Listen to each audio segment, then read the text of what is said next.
ताजा उपर गदी खोलिया एते महंगा पड़ो मु कदापि भावी नी।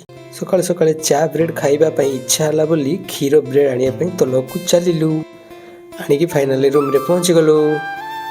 चा करने से कम लगिगलु। प्रथम गुजराती लवंग को छेचिदेलु, अदा आनिक भी छेचिदेलु, क्षीर को सस्पेन ढालिकी गरम करने छाड़देलु।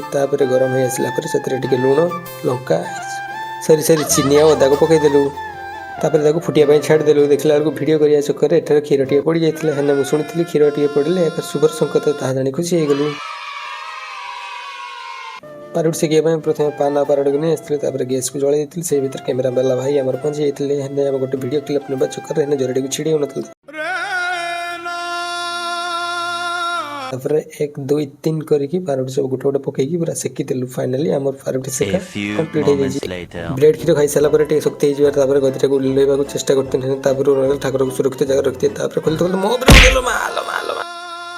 जहाँ भगवान को दया मानसिक भाव में आघात हो जाती तथापि मुझे हार मान नी। बर्तमान गोटे पर गोटे गदी को खोली देकी ऊपर लदिकी मुझे चल कठिन खरार मुझे पकड़ा मशीना को मेलई देकी गदीटा को मेलई देली खरार छाड़देली पूरा। एत जोर भोक लगे आसिक भात डाली आलू चटणी को मिक्सचर देकी पूरा दबेकी खाई खाई शोली हठात निद भारीगला मन पड़गला। 2 दिन पर आरआई एग्जाम अच्छी शुभ मुहूर्तर अपेक्षा न करी लगी पड़ी मो कर्म कार्य जोरसोर भाव में पढ़ाई जहाँ भी हो एथर आरआई क्लियर करी इस बार आरआई पार।